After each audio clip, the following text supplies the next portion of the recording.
Assalamualaikum warahmatullahi wabarakatuh dan selamat siang. Yang terhormat Bapak dosen dan teman-teman sekalian yang berbahagia. Perkenalkan, nama saya Maisyatul Rida dari kelompok 3. Hari ini saya akan berperan sebagai moderator. Adapun materi yang akan kami bawakan yaitu satuan-satuan bahasa. Satuan bahasa adalah unsur pembentuk bahasa yang memiliki arti baik secara gramatikal maupun leksikal. Apa yang dimaksud dengan arti gramatikal adalah arti yang akan berubah sesuai konteks, yaitu imbuhan, partikel, dan sebagainya. Sedangkan arti leksikal adalah arti yang tetap sesuai dengan pengertian yang telah ditentukan berdasarkan kamus. Satuan-satuan bahasa meliputi fonem, morfem, kata, frasa, klausa, kalimat, dan wacana. Baiklah, untuk mengefisienkan waktu, kepada pemateri pertama yaitu Hikmah Mukni Nur Anissa yang akan membawakan materi fonem, saya persilahkan. Baik, terima kasih atas kesempatan yang telah diberikan. Di sini saya akan memaparkan materi tentang fonem. Fonem adalah satuan bunyi terkecil yang dapat membedakan makna. Contohnya kata jahat dan jahit. Yang membedakannya adalah A dan I. Bunyi A disebut fonem A dan bunyi I disebut fonem I. Fonem A dan I merupakan contoh satuan bunyi terkecil karena tidak dapat dibagi lagi menjadi satuan bunyi yang lebih kecil yang dapat membedakan maknanya. Fonem suprasegmental.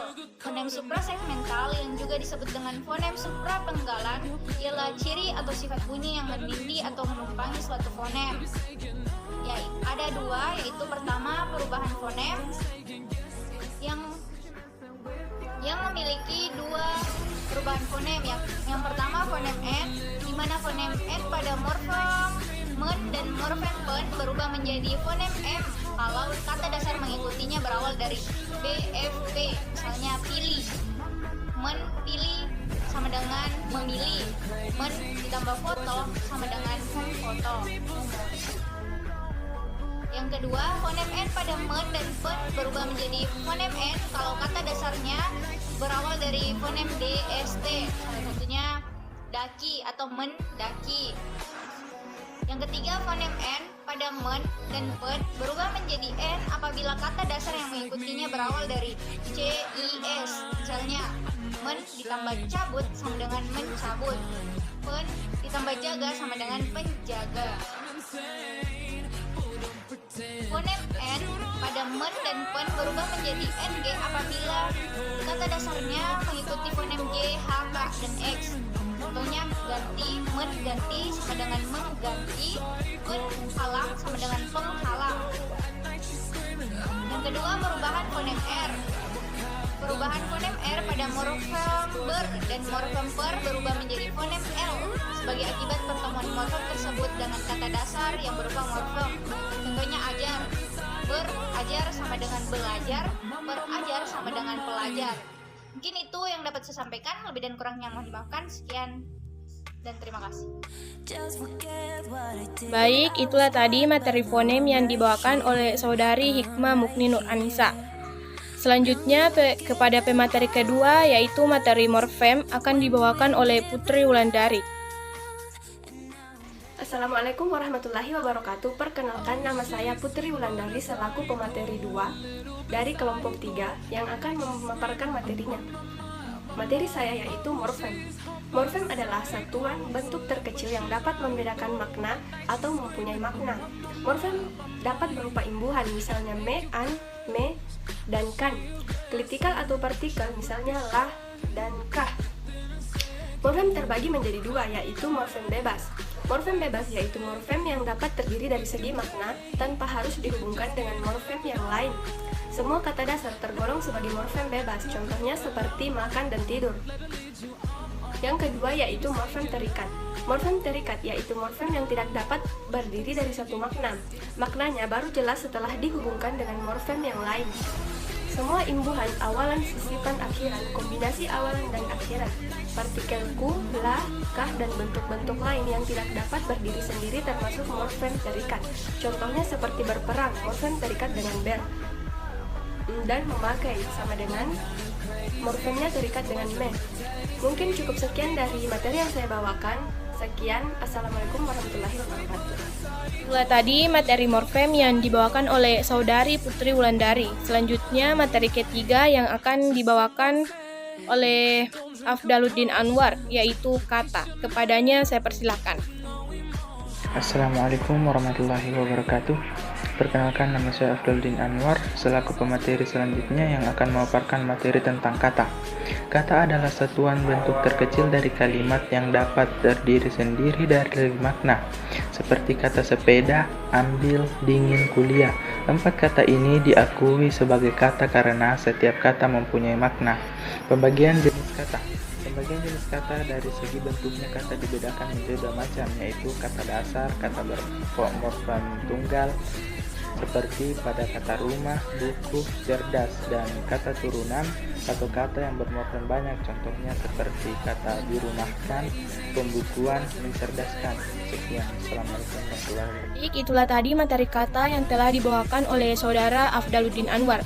Selanjutnya materi keempat yaitu frasa yang akan dibawakan oleh Saudara Muhammad Nurfala Z Sijaya. Kepadanya saya persilahkan. Assalamualaikum warahmatullahi wabarakatuh. Perkenalkan, nama saya Muhammad Nurfala Z Sijaya. Kali ini saya akan membawakan materi tentang frasa. Frasa adalah kelompok kata, disebut juga gabungan 2 kata atau lebih, yang tidak mengandung predikat dan belum membentuk klausa atau kalimat.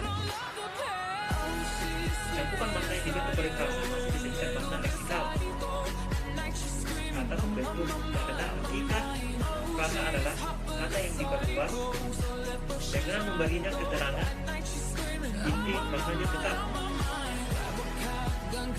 Kata dalam frasa bersifat tegas, ini juga disebut dengan viset, tidak tergoyahkan dan tidak boleh dibalik, seperti haus kekuasaan dan siap tempur, bukan kekuasaan haus maupun tempur siap.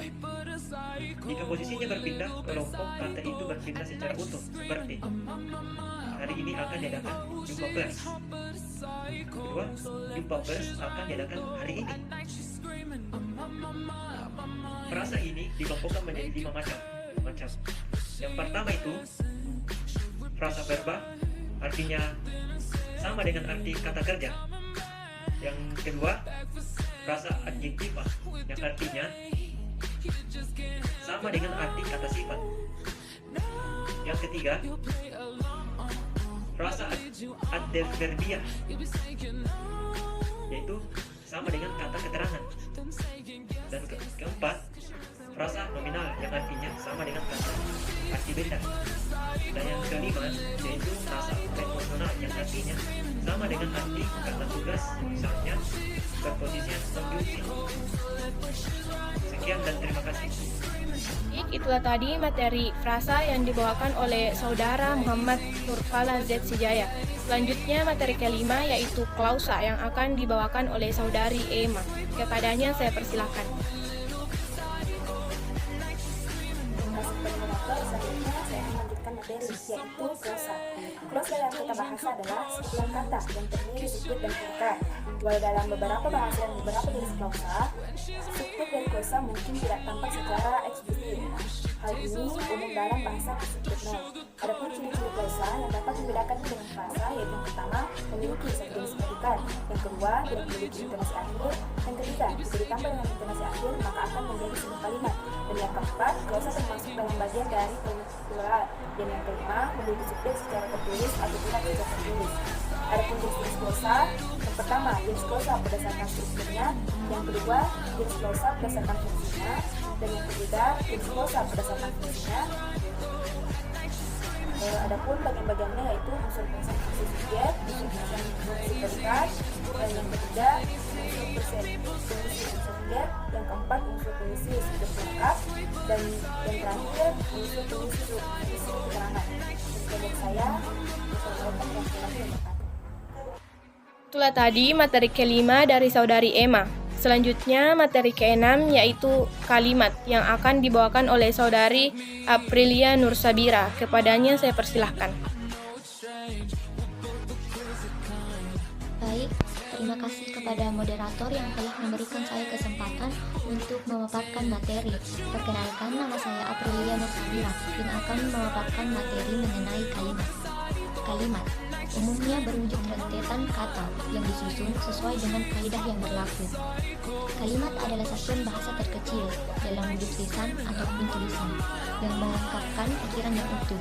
Dalam wujud lisan, kalimat diucapkan dengan suara naik turun dan keras lembut, di sela jeda dan diakhiri dengan intonasi akhir yang diikuti oleh kesenyapan yang mencegah terjadinya perpaduan ataupun asimilasi bunyi ataupun proses fonologis lainnya.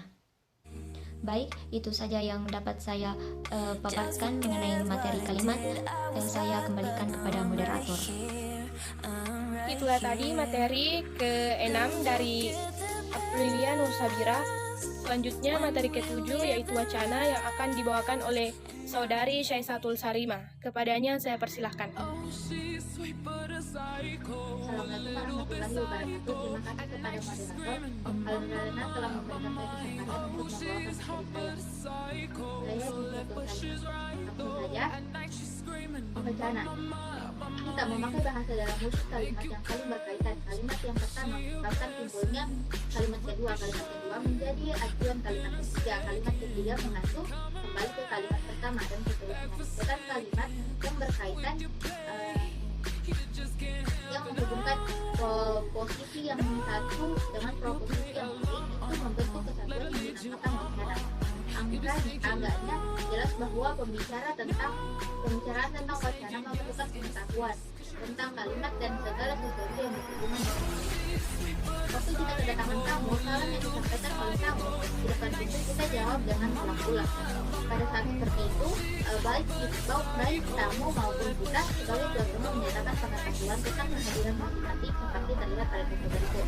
Kalimat itu kan aku dan tuan rumah menjawab waalaikumsalam. Salam timbal balik seperti pada kalimat itu menyatakan pengetahuan tamu maupun tuan rumah atas kehadiran masing-masing di samping kesediaan para pemberi salam untuk secara tersirat menerima kehadiran masing-masing. Sudah tentu contoh kalimat satu itu mungkin merupakan bagian dari fragmen saja dan wacana yang lebih besar. Hal itu memang demikian apabila tuan rumah setelah membuka pintu bagi tamunya kemudian melanjutkan percakapannya dengan tamu pada kalimat 2 berbunyi tuan rumah, oh rupanya disamin, mari masuk. Tamu menjawab dengan tersimat. Percakapan itu diikuti oleh tindakan bersalam-salam dan keduanya kemudian masuk ke ruang tamu dan duduk. Kemudian percakapan itu mungkin dilanjutkan dengan seperti di bawah ini.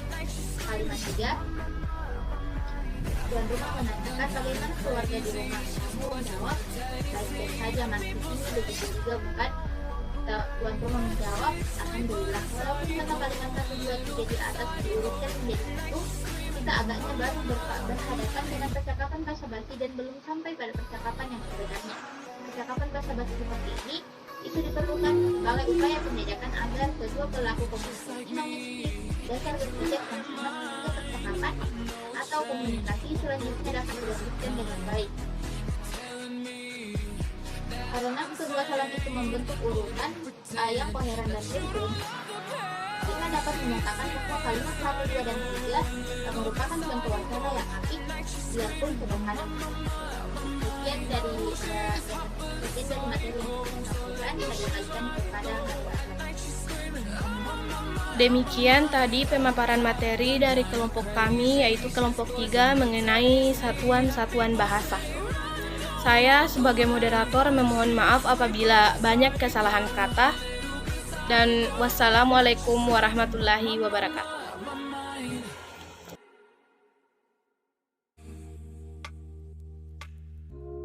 Just forget what I did. I was bad, but now I'm right here.